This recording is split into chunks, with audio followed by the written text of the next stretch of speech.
the iPhone 14 will change iPhone forever. Ooh, I know. Keep your cool and stay tuned to the video. What's up, people? This your boy Viper, the man about tech, captain of Team Apple, baby. Back again for the video. And if you're new here, I help you better understand and connect with the technology around you. So if that's something that you're interested in, do all the YouTube things, but basically go hit that like button and pound that subscribe button, because who else is cutting your tech videos like a WWE promo? Nobody like the man about tech. So yeah, I said it, the iPhone 14 will change the iPhone forever. So in this video, I'm gonna talk about some of the features that we can expect with the new iPhone 14 coming later this year. First off, it seems like the iPhone is going to take the Apple Watch route and go titanium. Now, this is not the titanium Apple Watch, but we are going to get a titanium chassis on the iPhone 14 this year. So if you're all about that titanium life, bam, check the iPhone later this year and you will be in the building. Another feature possibly coming to iPhone later this year is the addition of a vapor chamber cooling system. Now, Samsung has already done something like this on their Samsung phones. I believe they did this on the Galaxy Note 20. So we do have phones out there with a vapor chamber cooling system already because of the addition of 5G and the more advanced chipsets. You want to keep your iPhone cool in all conditions if possible. So Apple is said to be thinking about including vapor chamber cooling. We'll see how that plays out later this year. Now, the iPhone 14 is also expected to support Wi-Fi 6E, so you get the newest Wi-Fi standard on board with this iPhone 14. That is always a win, especially given how important Wi-Fi is. Since most of us are working remotely these days, Wi-Fi is important, and having the latest Wi-Fi standard on board is a good look for iPhone 14. Now, real quick before I go into the meat and potatoes of the video, let's talk about some things that we thought would come this year that are not. So the number one thing y'all been asking me all year, Viper, are we gonna get Touch ID back on the iPhone 14?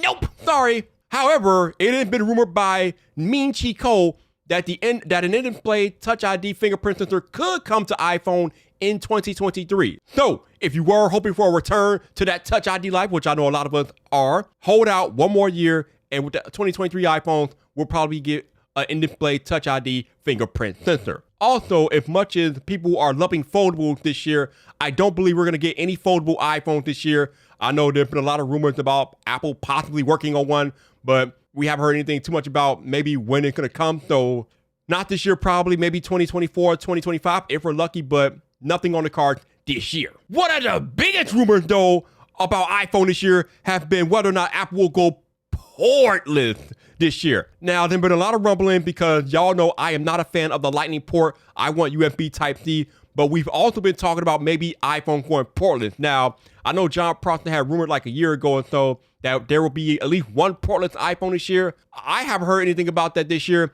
There hasn't been too much talk about it this year. So I don't know if we're going to get a completely portless iPhone this year. I do expect Apple to be making one of those in the future, but maybe not this year. Now, let's get into the meat and potatoes of the video. The thing that will change iPhone forever, the camera system. Woo, I know, this camera system is hot. So first on the list, we are expected to get an improved autofocus experience with the front-facing camera, which I didn't think the one that we had previously was bad, but we know how important autofocus is. I'm sorry, had something in my throat, but we all know how important autofocus is. So if Apple can improve the autofocus on the front-facing camera, I'm not complaining. It is a win. Also, Apple is expected to include a periscope lens type technology on the iPhone 14, which will allow for 10 times optical zoom. Woo! 10 times. This is crazy. Now, I'm a proponent of an ultra wide angle lens and going out further instead of zooming in. However, there are times where you want to get closer to your subject, but you just can't for whatever reason. So having 10 times optical zoom would definitely be a win in these situations.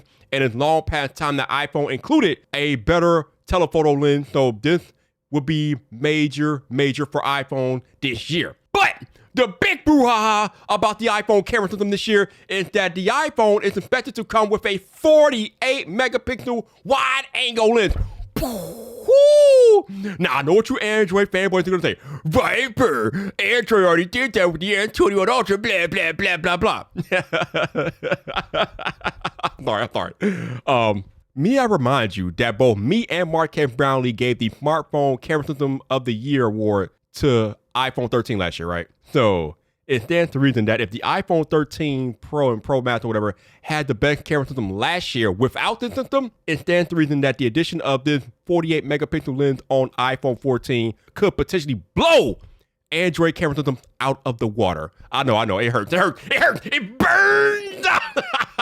But it is what it is. When Apple makes upgrades to the iPhone camera system, people pay attention and they use them, and they are usually at the top of the food chain. So this is very, very exciting. Also, with the addition of this lens will come the ability for iPhones to have 8K recording. Now, this is massive overkill in my opinion, but I know a lot of people have been looking for 8K recording on iPhone, and it looks like this is the year that you will finally get the ability to record in 8K as we start to get some 8K TVs out there in the population, and more creators are starting to make videos in 8K.